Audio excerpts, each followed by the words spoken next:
नमस्कार दोस्तों, ओम साई राम। आज हम आपके साथ भाव के कारक तत्व ये इस विषय पर हम आपसे जो है इंफॉर्मेशन शेयर करने जा रहे हैं कि भाव के कारक तत्व क्या क्या होते हैं। जैसे कि पहले बताया जा चुका है कि कुंडली के अंदर हमारे 12 भाव होते हैं। 12 भाव के अंदर हर एक जो खाना बना हुआ दिखाई देता है इस कुंडली के अंदर, उसका अपना अपना अलग अलग कार्य होता है, अलग अलग उसके कारक तत्व होते हैं। उस कारक तत्वों के बारे में हम चर्चा करने जा रहे हैं। जैसे कि भाव नंबर 1 है, वैसे तो मैंने ये गलती से लिख दिया इसके अंदर 1 2 3 4 5 6 गिनती, ये आप राशि ना समझें, इसको भाव समझें यहाँ पे, क्योंकि हम भाव के विषय में ही बातचीत कर रहे हैं।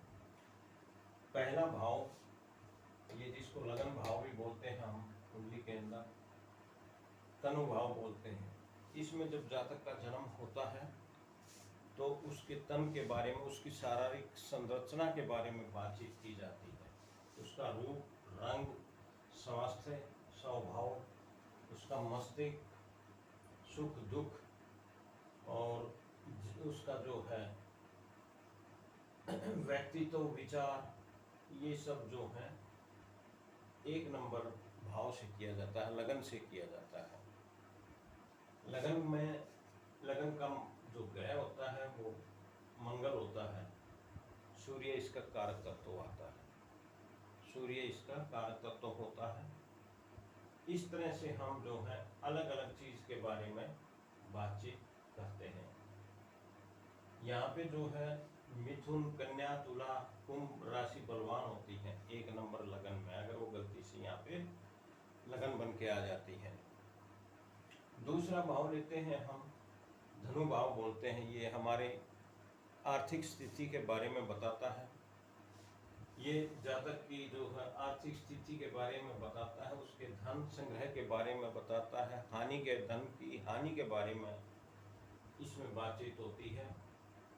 और पहले पूर्व अर्जित, उसके पैदा होने से पहले जो धन हमारे माता पिता लेते हैं उसके बारे में बताता है। पूंजी है, जमीन है, जायदाद, लाभ का है, ये इनकम का है। इसी 2 नंबर से जो है हमको अपनी आर्थिक स्थिति कैसी है उसके बारे में मालूमात हो जाता है।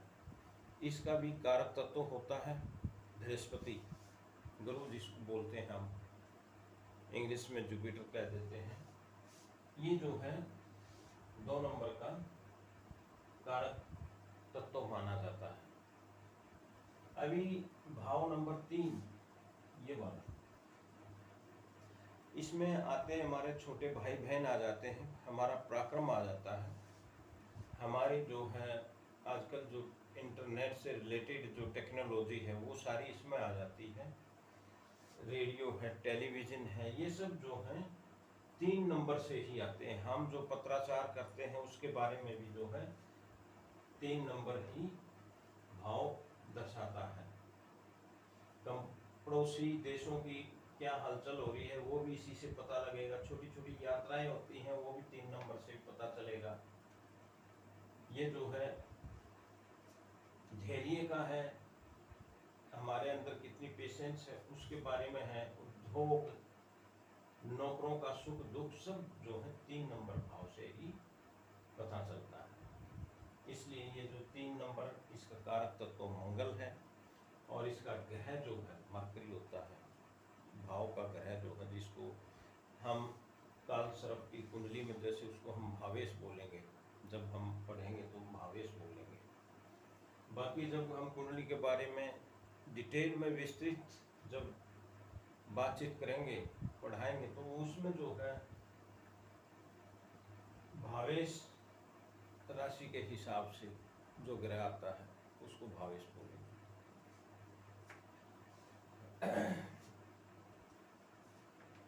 चौथा भाव ले लेते हैं अभी, बहुत ही इंपॉर्टेंट कुंडली के अंदर, दिस इज वेरी इंपॉर्टेंट भाव, हाउस।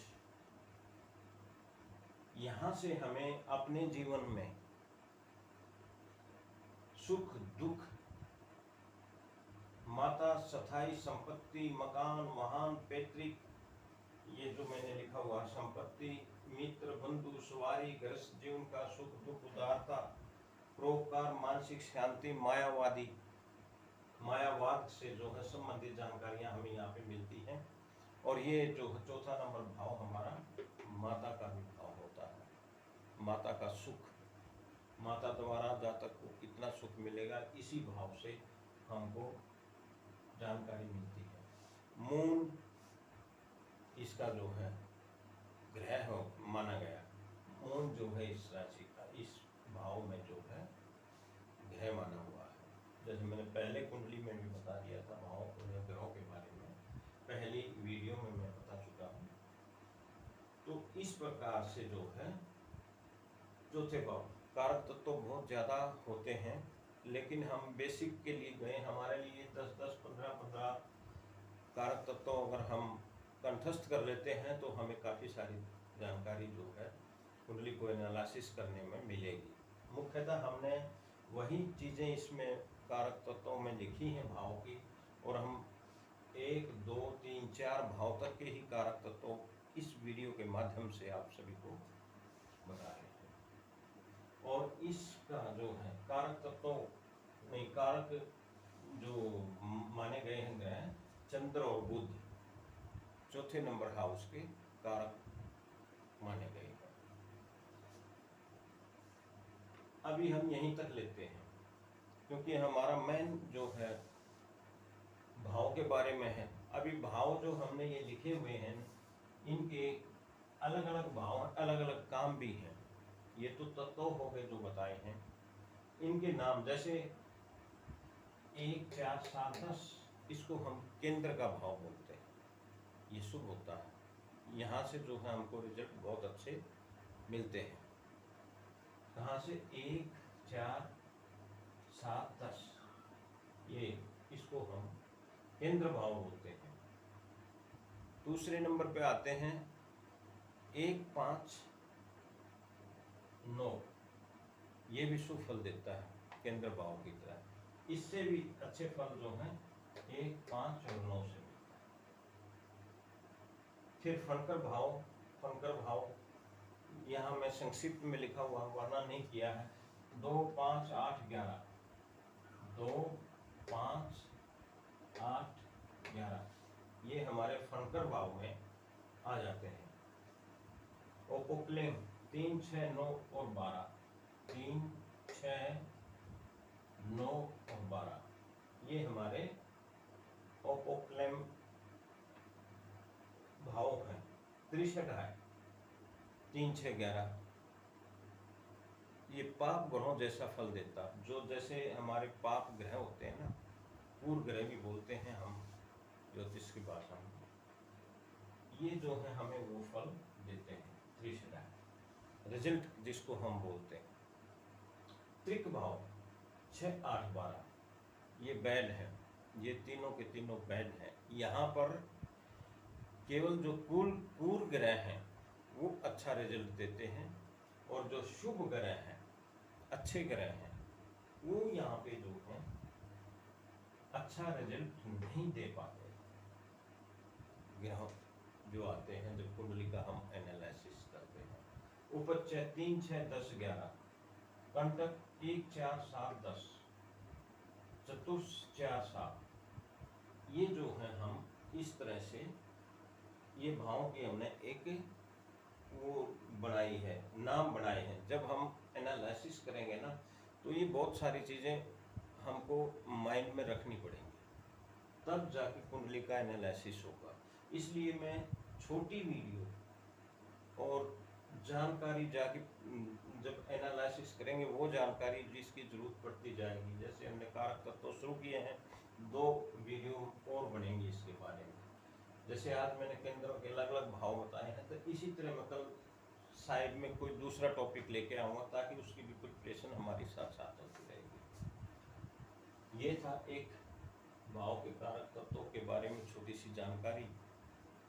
मुझे उम्मीद है आप सभी को पसंद आई होगी, और मैं ज़्यादा बड़ी वीडियो नहीं बनाऊंगा, छोटी छोटी वीडियो से जो है, जब भी आपको लगे कि है, हाँ एक चीज़ और ये छूट गई थी, भावेश। हम भावेश किसको बोलते हैं?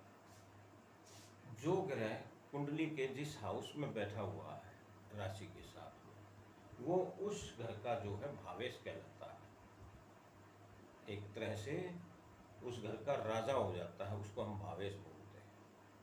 आप ये समझिए इसके बारे में। जैसे ये काल पुरुष की कुंडली मैंने बनाई हुई है, 1 2 3 4 5 6 7 8 9 10 11 12, इस तरह से ये जो है सीनियरिटी से क्रमबद्ध तरीके से जो है आएंगी। तो इसका 1 नंबर जैसे ये है, यहाँ पे मंगल का हाउस है, तो मंगल एक राशि के साथ में बैठा तो उसका भावेश हो गया। इस तरह से जरूरी नहीं होता है, जब राशियां रोटेट होती हैं तो उस स्थान पर 4 अगर कोई दूसरा ग्रह आके बैठ जाए तो उसको हम भावेश बोलेंगे। वहाँ इतना इसके अंदर जो है आपको देखने को मिलेगा। इस तरह से ये छोटी छोटी जो चीज़ें हैं ये माइंड में रखना पड़ेगा जब हम विस्तृत जानकारी, विस्तृत कुंडली का एनालिसिस करेंगे। थैंक यू सभी को। आज का टॉपिक यहीं तक था। मुझे उम्मीद है आप लोगों को पसंद आएगी, इसलिए मैं आपसे यही विनती करता हूँ, और पसंद आए तो मेरे जो चैनल को सब्सक्राइब और लाइक कीजिए। Thank you very much.